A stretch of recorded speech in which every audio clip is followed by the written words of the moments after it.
ឧក្រិដ្ឋជនអ្នកបានប៉ះពាល់ដល់កន្លែងដែលខ្ញុំមិនអាចអត់អន់បានហើយសុំទោសអ្នកយកឆ្អឹងត្រីមកចាក់បាតជើងខ្ញុំស្ទើរតែកណ្ដាស់មួយដងបណ្ដាលឲ្យសមុទ្រខាងកើតក្រឡាប់ទាំងមូលអ្នកអាចនិយាយបានមែនឈប់និយាយច្រើនខ្ញុំឈ្មោះអាយុក្នុងរយៈពេល500ឆ្នាំមកនេះអ្នកជាមនុស្សដំបូងដែលហ៊ានយកឆ្អឹងត្រីមកចាក់ខ្ញុំយកសម្បកខ្ញុំនេះទៅពេលណាអ្នកផ្លុំវាខ្ញុំនឹងជួយអ្នកធ្វើរឿងមួយបន្ទាប់ពីធ្វើរួចយើងមិនជំពាក់គ្នាទៀតទេរឿងអ្វីក៏បានមែនទេបំផ្លាញប្រទេសឬសម្លាប់មនុស្សជាច្រើនមិនបានទេទោះខ្ញុំឆាប់ខឹងក៏ដោយខ្ញុំនៅតែមានហេតុផលចិនសាវយូមិនដាច់ចិត្តផ្លុំសម្បកខ្ញុំនោះទេលោករងចៅហ្វាយចៅតាមគាត់ទៅ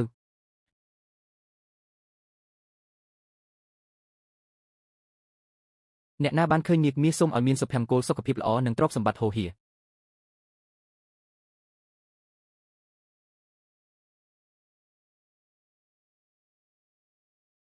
គឺគាត់នឹងកុំសម្លាប់គេគ្រាន់តែបន្លាចគេប៉ុណ្ណោះពិតជាពិបាកមែន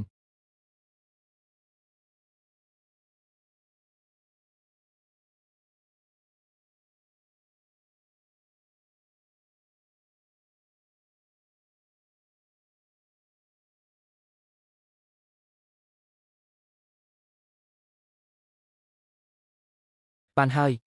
យើងមិនជំពាក់គ្នាទៀតទេចាំសិនសម្បកខ្ញុំរបស់អ្នកអាចឲ្យខ្ញុំមួយទៀតបានទេអ្នកគិតថាផ្ទះខ្ញុំលក់សម្បកខ្ញុំឬមិនមែនទេខ្ញុំគ្រាន់តែមិនចង់ផ្លុំវាជាលើកចុងក្រោយប៉ុណ្ណោះ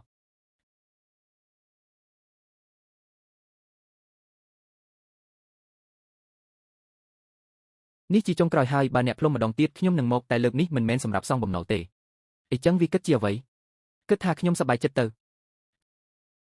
ឲ្យមកចិនសាវយូចេញសមុទ្រនេសាទត្រីគាត់ជុកចោលសមុទ្រក៏ផ្លុំសម្បកខ្យងនាគក៏មកដល់ហើយផ្លុំមួយដង្ហើមទៅកាន់នាវាចោលសមុទ្រធ្វើឲ្យនាវានោះហោះទៅឆ្ងាយជាង10 លីពេលជួបរលកយក្សគាត់ផ្លុំសម្បកខ្យងម្ដងទៀតនាគក៏មកហើយប្រើកន្ទុយវាបំបែករលកធំទាំងនោះ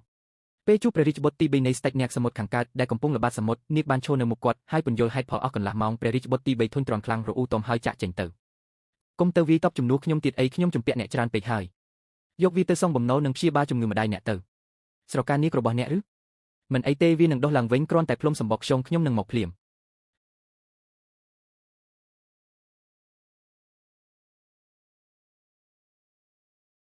3 ឆ្នាំក្រោយមកម្ដាយរបស់ចិនសាវយូបានជាសះស្បើយហើយគាត់ក៏សន្សំលុយទិញបាននាវាធំមួយ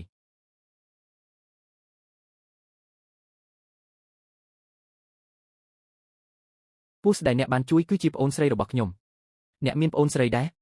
នាងចូលចិត្តលេងនាងបានបំផ្លាញខ្លួនជាមនុស្សទៅផ្សារក្នុងទីក្រុងប៉ុន្តែត្រូវគេវាយឲ្យត្រឡប់ជារូបពស់វិញហើយបោះចោលនៅទីនេះ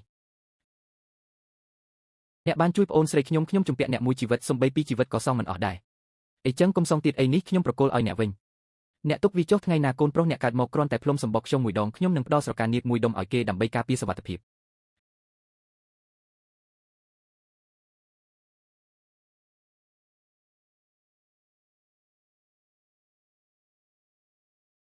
ជាច្រើនឆ្នាំក្រោយមកនៅថ្ងៃពេញខែមួយរបស់កូនប្រុសគាត់បានផ្លុំសម្បកខ្ញុំនោះរលកសមុទ្របក់ឡើងខ្លាំងហើយនាគមាសដ៏ធំមួយបានលេចក្បាលចេញពីពុកនៅក្នុងមាត់របស់វាមានស្រកានាគពណ៌មាសមួយដុំធំប៉ុនបាតដៃដែលវាបានដាក់យ៉ាងទន់ភ្លន់លើក្បាលនាវាវាស្រដៀងអ្នកណាស់អ្នកមិនចុះមកផឹកស្រាមួយកែវទេខ្ញុំខ្លាចហឺនិយាយចប់វាក៏ហោះចាក់ចេញទៅចាប់តាំងពីថ្ងៃនោះមកតំបន់សមុទ្រនោះមិនដែលមានព្យុះឬរលកធំទៀតឡើយអ្នកនេសាទទាំងអស់និយាយថាមាននាគមួយរស់នៅបាតសមុទ្រដែលតែងតែការពារសេចក្តីសុខសាន្តដល់តំបន់នេះមានតែចិនសាវយូប៉ុណ្ណោះដែលដឹងថានាគនោះគ្រាន់តែកំពុងរងចាំសង្គុណមួយដែលមិនអាចសង្អស់បានជារៀងរហូត